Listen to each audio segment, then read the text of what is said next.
नमस्कार मित्रों, अनंत कथा सागर चैनल में मैं डॉक्टर आदित्य पारेशरी आपका एक बार फिर स्वागत करता हूं और सनातन हिंदू धर्म के रीति रिवाज और मान्यताओं को लेकर चर्चा की अगली कड़ी आपके सामने प्रस्तुत कर रहा हूं।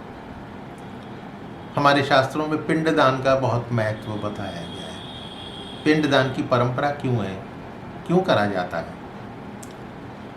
मरणोपरांत पिंडदान किया जाता है। 10 दिन तक दिए गए पिंडों से शरीर बनता है।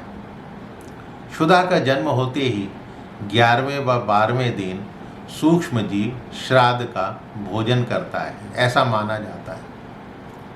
ऐसा माना जाता है कि 13वें दिन यमदूतों के इशारे पे नाचता हुआ यमलोक चला जाता है। पितरों के मोक्ष के लिए एक ये अनिवार्य परंपरा है। इसका बहुत अधिक धार्मिक महत्व बताया गया है।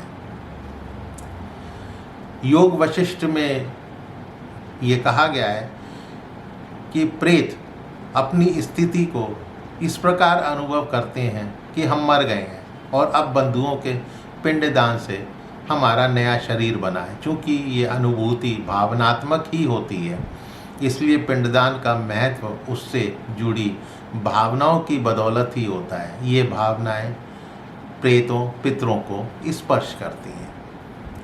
पिंडदान पाकर पितृगण प्रसन्न होकर सुख समृद्धि का आशीर्वाद देते हैं और पितृलोक को लौट जाते हैं। जो पुत्र इसे नहीं करते उनके पितर उन्हें श्राप देते हैं, ऐसा कहा गया है। ये कहा गया है कि सर्वप्रथम सतयुग में ब्रह्मा जी ने गया में पिंडदान किया था, तभी से यहाँ परंपरा जारी है। पितृपक्ष में पिंडदान का विशेष महत्व है। पिंडदान के लिए जौ या गेहूं के आटे में तिल या चावल का आटा मिलाकर इसे दूध में पकाते हैं और शहद तथा घी में मिलाकर लगभग 100 ग्राम के 7 पिंड बनाते हैं। एक पिंड मृतात्मा के लिए और 6 जिन्हें तर्पण किए जाते हैं उन्हें समर्पित करने का विधान बताया गया है।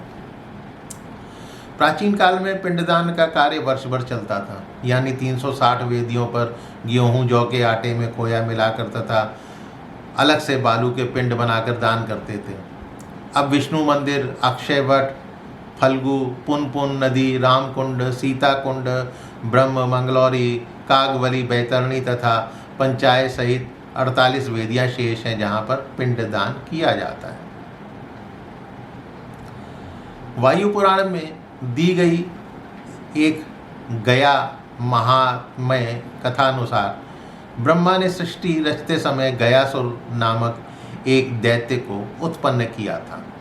उसने कोलाहल पर्वत पर घोर तपस्या की, जिससे प्रसन्न होकर विष्णु भगवान ने वर मांगने को बोला। गयासुर ने वर मांगा कि मेरे स्पर्श से सुर, असुर, कीट, पतंग, पापी, ऋषि, मुनि, प्रेत आदि पवित्र होकर मुक्ति प्राप्त करें। उसी दिन से गयासुर के दर्शन और स्पर्श से सभी जीव मुक्ति प्राप्त कर बैकुंठ जाने लगे। कर्म पुराण में ये कहा गया है कि गया नामक परम तीर्थ पितरों को अत्यंत प्रिय है। यहाँ पिंडदान करके मनुष्य का पुनः जन्म नहीं होता। जो एक बार भी गया जाकर पिंडदान करता है उसके द्वारा तारे गए पितर परम गति को प्राप्त करते हैं और नरक आदि कष्टप्रद लोकों से मुक्त हो जाते हैं। उसी में आगे ये भी कहा गया है कि वे मनुष्य धन हैं जो गया में पिंडदान करते हैं। वे माता पिता दोनों की कुल की 7 पीढ़ियों का उद्धार कर स्वयं भी परम गति को प्राप्त करते हैं। ये कहा गया है कि वहाँ पर जब आप जाते हैं तो पिछली 7 पीढ़ियों का नाम लेते हैं। अब आज के ज़माने में यदि 7 पीढ़ियों के नाम मुझे नहीं पता कितने लोगों को याद होंगे। पिंडदान का अधिकार पुत्र के या वंश के किसी अन्य पुरुष को ही होता है, किंतु 1985 में मिथिला के पंडितों द्वारा स्त्रियों को भी पिंडदान का अधिकार दे दिया गया था। इस संबंध में सीता जी द्वारा दशरथ को किए गए पिंडदान की कहानी बहुत प्रसिद्ध है। यह महिलाएं भी कर सकती हैं। उसके लिए तर्क जो मिथिला के पंडितों ने दिए थे वो सीता की कहानी थी।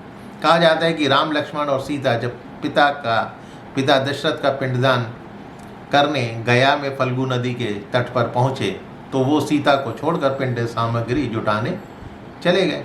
इस बीच आकाशवाणी होने से पता चला कि शुभ मुहूर्त निकला जा रहा है, अतः सीता ही पिंडदान कर दें। स्थिति को देखते हुए सीता ने गायों, फल्गु नदी, केतकी, पुष्पों और अग्नि को साक्षी मानकर श्वशुर दशरथ को बालू के पिंड बनाकर दान कर दिए, क्योंकि बाकी तो और कुछ था ही नहीं।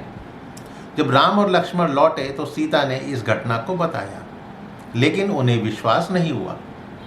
तब सीता ने सभी साक्षियों को इसकी पुष्टि करने को कहा, तो वट वृक्ष के अलावा किसी ने भी साक्षी नहीं दी। इससे क्रोधित होकर सीता ने गायों को अपवित्र वस्तुएं खाने, फल्गु नदी को ऊपर से सूखी किंतु धरातल के नीचे बहने, केतकी पुष्प को शुभ कार्य से वंचित रहने और अग्नि को संपर्क में आने वाली सभी वस्तुओं को नष्ट करने का श्राप दे दिया तथा वट वृक्ष को हर ऋतु में हरा भरा रहने का वरदान भी दिया।